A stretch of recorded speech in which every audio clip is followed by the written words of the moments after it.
ನಮಸ್ತೆ ಸ್ನೇಹಿತರೆ, welcome back to my YouTube channel. Ugadi ಹಬ್ಬ ಯಾವತ್ತು, ಯಾವ ದಿನ ಬಂದಿದೆ, ಅಮಾವಾಸ್ಯೆ ಯಾವತ್ತು ಮತ್ತು ಪಾಡ್ಯ ಯಾವತ್ತು ಅಂತ ನಾನು ನಿಮಗೆ ತಿಳಿಸ್ಕೊಡ್ತೀನಿ. ಯುಗಾದಿ ಅಂದ್ರೇ ಹಿಂದೂಗಳಿಗೆ ಹೊಸ ವರ್ಷ ಅಂದ್ರೇ ಯುಗಾದಿ. ನಮಗೆ ಹಿಂದೂಗಳಿಗೆ ಪಂಚಾಂಗ ನಮಗೆ ಶುರುವಾಗೋದೇ ಯುಗಾದಿಯಿಂದ. ಹೊಸ ತೋರಣ, ಹೊಸ ಚಿಗುರು, ರಂಗೋಲಿ, ಮನೆ ಮುಂದೆ ದೊಡ್ಡ ರಂಗೋಲಿ, ಮಾವು ಬೇವು, ಹೊಸ ಚಿಗುರು, ಹೊಸತನ ನಮ್ಮಲ್ಲಿ ಅಂದರೆ ನಮ್ಮ ಮನಸ್ಸಲ್ಲಿರೋಂಥ ಹೊಸ ಭಾವನೆಗಳು, ಹೊಸ ಹರ್ಷ ಅಂದ್ರೇ ಯುಗಾದಿ. ಎಣ್ಣೆ ಸ್ನಾನ ಮಾಡೋದು, ಮನೆಯಲ್ಲಿರೋರೆಲ್ಲ ಎಣ್ಣೆ ಸ್ನಾನ ಮಾಡ್ಕೊಳ್ಳೋದು. ಆಮೇಲೆ ಹೋಳ್ಗೆ ಒಬ್ಬಟ್ಟಂತೂ ಇರಲೇಬೇಕು. ಆಮೇಲೆ ನಾವು ಜೀವನದಲ್ಲಿ ಬೇವು ಬೆಲ್ಲ ಸಮನಾಗಿ ಇರಬೇಕು. ಅಂದರೆ ಕಷ್ಟ ಸುಖ ಯಾವ ಥರ ನಮ್ಮ ಸಮನಾಗಿ ತಗೋತೀವೋ ಆ ಥರ ಬೇವು ಬೆಲ್ಲ, ಹೊಸದು ಬೇವು ಅದರ ಜೊತೆ ಬೆಲ್ಲ ಸ್ವಲ್ಪ ಮಿಕ್ಸ್ ಮಾಡಿ ತಿಂದರೆ ನಮ್ಮ ಜೀವನದಲ್ಲಿ ಇರೋಂತಹ ಕಹಿ ಮತ್ತು ಸುಖ ಎರಡೂ ಸಮನಾಗಿ ಸ್ವೀಕರಣೆ ಮಾಡ್ಬೇಕಂತಲೇ ಅಂತ ಅದರ ಅರ್ಥನೇ ಯುಗಾದಿ. ಆಮೇಲೆ ಶಾವಿಗೆ ಮಾಡ್ತಾರೆ, ಅದಕ್ಕೆ ಬೇವು ಬೆರೆಸ್ಕೊಟ್ಟು ತಿಂತಾರೆ. ಆಮೇಲೆ ದೇವಸ್ಥಾನಕ್ಕೆ ಹೋಗೋದು. ಯುಗಾದಿ ಅಂದ್ರೇ ಹೊಸ ಬಟ್ಟೆ ನಮಗೆಲ್ಲ, ಈ ಹೊಸ ಬಟ್ಟೆ ಹಾಕ್ಕೊಳ್ಳೋದು. ಆಮೇಲೆ ಯುಗಾದಿ ದಿನ ಚಂದ್ರನ ನೋಡೋದು, ಚಂದ್ರನ ನೋಡಿ ದೊಡ್ಡವರಿಗೆಲ್ಲ ನಮಸ್ಕಾರ ಮಾಡೋದು. ದೊಡ್ಡವರ ಆಶೀರ್ವಾದ ನಮಗೆ ಹಾರೈಕೆ ಸದಾ ನಮ್ಮ ಜೀವನದಲ್ಲಿ ಇರಬೇಕಾದಂತಹ ವಿಷಯ.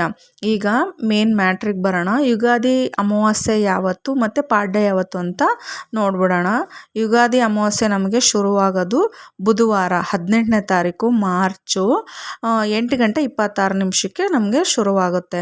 ಅದು ಮುಕ್ತಾಯವಾಗೋದು ಗುರುವಾರ 19ನೇ ತಾರೀಕು 6:54 ನಮಗೆ ಅಮಾವಾಸ್ಯೆ ಮುಗಿದೋಗುತ್ತೆ. ನೀವು ಬುಧವಾರನೇ ಅಮಾವಾಸ್ಯೆ ಮಾಡ್ಕೊಳ್ಳಿ, ಇಲ್ಲ ಸಾಯಂಕಾಲ ಅಮಾವಾಸ್ಯೆ ಮಾಡ್ಕೊಂಡ್ರೆ ತುಂಬ ಒಳ್ಳೆಯದು. ಗುರುವಾರ ಬೆಳಗ್ಗೆ ನಮಗೆ 5:54 ಶುಕ್ರವಾರ 20ನೇ ತಾರೀಕು 4:53 ನಮಗೆ ಪಾಡ್ಯ ಸಿಗುತ್ತೆ. ನಮಗೆ ಯುಗಾದಿ ಯಾವತ್ತು ಆಚರಿಸಬೇಕು ಅಂದರೆ ಪಾಡ್ಯ ದಿನ, ಅಮಾವಾಸ್ಯೆ ಆಗಿ ನೆಕ್ಸ್ಟ್ ದಿನ ಪಾಡ್ಯ ಬರುತ್ತೆ. ಆದ ಕಾರಣ ನೀವು ಆದಷ್ಟು ಬುಧವಾರ ಸಾಯಂಕಾಲ ಅಮಾವಾಸ್ಯೆ ಮುಗಿಸ್ಕೊಂಡ್ಬಿಟ್ರೆ ಗುರುವಾರ ನೀವು ಫುಲ್ಲು ಡೇ ನೀವು ಯುಗಾದಿ ಹಬ್ಬನ ಆಚರಣೆ ಮಾಡ್ಬೋದು, ಏನೂ ತೊಂದರೆ ಇಲ್ಲ. ರಾಹುಕಾಲ ಒಂದು ಬಿಟ್ಟುಬಿಟ್ಟು ಅವತ್ತಿನ ದಿನ ಗುರುವಾರ ಬೆಳಗ್ಗೆಯಿಂದ ಸಾಯಂಕಾಲವರೆಗೂ ನಿಮ್ಗೆ ಯಾವಾಗ ಆಗುತ್ತೋ ಅವಾಗ ಪೂಜೆನ ಮಾಡ್ಕೊಳ್ಳಿ. ಆದಷ್ಟು ಬೆಳಗ್ಗೆ ಮಾಡಿದ್ರೆ ತುಂಬ ಒಳ್ಳೆಯದು, ಇಲ್ಲ ಸಾಯಂಕಾಲ ಮಾಡ್ತೀವಂದ್ರೂ ಸಾಯಂಕಾಲನೂ ತುಂಬ ಒಳ್ಳೆಯದು. ಇದು ಚೈತ್ರ ಮಾಸದ ಶುಕ್ಲ ಪಕ್ಷ ಆರಂಭವಾಗುತ್ತೆ. ಯುಗಾದಿ ಪಾಡ್ಯ ಆದ ನಂತರ ನಮಗೆ ಇದು ಹಿಂದೂಗಳಿಗೆ ಹೊಸತನವನ್ನು ತಂದುಕೊಡುವಂತಹ ಯುಗಾದಿ ಹಬ್ಬ. ಎಲ್ಲರಿಗೂ ಯುಗಾದಿ ಹಬ್ಬ ಚೆನ್ನಾಗಿ ಮಾಡಿ ಅಂತ ನಾನು ಹೇಳಕ್ಕೆ ಇಷ್ಟಪಡ್ತೀನಿ. ಆಮೇಲೆ ಮನೆ ಯಾವತ್ತು ಕ್ಲೀನ್ ಮಾಡ್ಕೋಬೇಕು, ಯಾವ ಥರ ನೀವು ಮುಂಚಿತವಾಗಿ ಇದಕ್ಕೆ ಪ್ರಿಪರೇಷನ್ ತೊಗೋಬೇಕು ಅಂತ ನೋಡೋದಾದರೆ, ನೀವು ಅಂದರೆ ಇವಾಗ ಬುಧವಾರದಿಂದ ಅಮಾವಾಸ್ಯೆ ಶುರು ಆಗುತ್ತಂದರೆ ಶುಕ್ರವಾರದಿಂದನೇ ಕ್ಲೀನ್ ಮಾಡ್ಕೊಳೋಕ್ಕೆ ಶುರು ಮಾಡಿ. ಶನಿವಾರ ಭಾನುವಾರ 2 ದಿನ ರಜೆ ಸಿಗುತ್ತೆ. ಅವತ್ತಿನ ದಿನ ಬೇಕಾದ್ರೆ ನೀವು ಮನೆಯನ್ನು ಕ್ಲೀನ್ ಮಾಡ್ಕೋಬಹುದು. ಯಾವತ್ತೇ ಆಗಲಿ ಶುಕ್ರವಾರ ಮತ್ತು ಮಂಗಳವಾರ ಮನೆ ಕ್ಲೀನ್ ಮಾಡೋಕ್ಕೆ ಹೋಗ್ಬಿಡಿ, ಲಕ್ಷ್ಮಿ ಹೊರಟೋಗ್ತಾಳೆ ಅಂತ ಹೇಳ್ತಾರೆ. ಅದಕ್ಕೆ ನೀವು ಶನಿವಾರ ಭಾನುವಾರ ರಜೆನೂ ಇರೋದ್ರಿಂದ ಅವತ್ತು ಮನೆಯೆಲ್ಲ ಕ್ಲೀನ್ ಮಾಡ್ಕೊಳ್ಳಿ. ಜಾಡೆಲ್ಲ ತೆಗೆದ್ಬಿಟ್ಟು ಮನೆ ಸಾಮಾನೆಲ್ಲ ಹೊಸ್ದಾಗಿ ಕ್ಲೀನ್ ಮಾಡಿಕೊಂಡು ಜೋಡಿಸ್ಕೊಂಬಿಡಿ. ದೇವ್ರ ಮನೇನ ಮಾತ್ರ ಸೋಮವಾರ ಕ್ಲೀನ್ ಮಾಡಿಕೊಂಡ್ರೆ ನಿಮಗೆ ಅಮಾವಾಸ್ಯೆಗೆ ಸರಿ ಹೋಗುತ್ತೆ. ಅಲ್ಲಿಗೆ ತುಂಬ ದಿನ ಆದರೆ ಚೆನ್ನಾಗೂ ಇರಲ್ಲ. ದೇವ್ರ ಮನೆ ಮಾತ್ರ, ಬೇರೆದೆಲ್ಲ ನೀವು ಶನಿವಾರ ಭಾನುವಾರ ಕ್ಲೀನ್ ಮಾಡ್ಕೊಳ್ಳಿ. ಆಮೇಲೆ ಏಕಾದಶಿ ದಿನ ಮಾಡಿ, ತುಂಬ ಒಳ್ಳೆಯದು. ಮನೆಯೆಲ್ಲ ಕ್ಲೀನ್ ಮಾಡಿಬಿಟ್ಟು ಮನೆ ಕ್ಲೀನ್ ಮಾಡುವಾಗ ಸ್ವಲ್ಪ ಗಂಜಲ ಹಾಕ್ಕೊಳ್ಳಿ.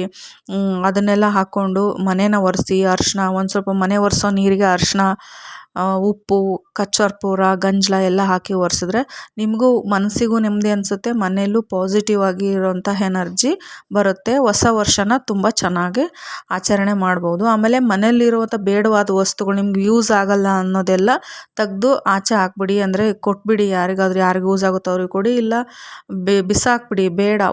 ಹೊಸ ವರ್ಷ ಹೊಸತನದಿಂದ ಶುರು ಮಾಡಿ. ಆಮೇಲೆ ಮನೆ ಬಾಗಿಲ ಮೇಲೆ ಏನಾದರೂ ಕಾಯಿ ಕಟ್ಟಿದರೆ ಅದು ತೆಗೆದುಬಿಟ್ಟು ನೀರಿಗೆ ಬಿಟ್ಬಿಟ್ಟು ಹೊಸ ತೆಂಗಿನಕಾಯಿ ಕಟ್ಟಿ, ಅಲೋವೆರಾ ಆಗಲಿ ಅದನ್ನು ತೆಗೆದುಬಿಟ್ಟು ಹೊಸದು ಕಟ್ಟಿ.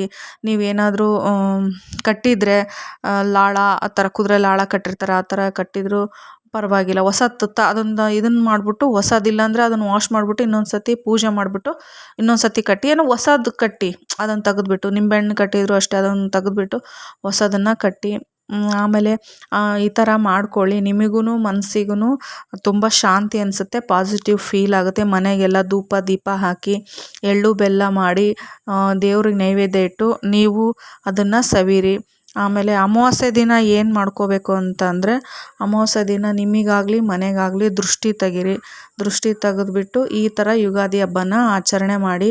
ಮುಂಬರುವ ದಿನಗಳಲ್ಲಿ ಯುಗಾದಿ ಬಗ್ಗೆ ಇನ್ನೂ ಎಷ್ಟು ಹೆಚ್ಚವಾಗಿ ಮಾಹಿತಿನ ಕೊಡ್ತಾ ಹೋಗ್ತೀನಿ ಡೈಲಿ. ಈ ವಿಡಿಯೋ ಇಷ್ಟ ಆಗಿದ್ರೆ ಪ್ಲೀಸ್ ಶೇರ್ ಮಾಡಿ, ಕಮೆಂಟ್ ಮಾಡಿ, ಸಬ್ಸ್ಕ್ರೈಬ್ ಮಾಡಿ ನನ್ನ ಚಾನಲ್. ಎಲ್ಲರಿಗೂ ಧನ್ಯವಾದಗಳು.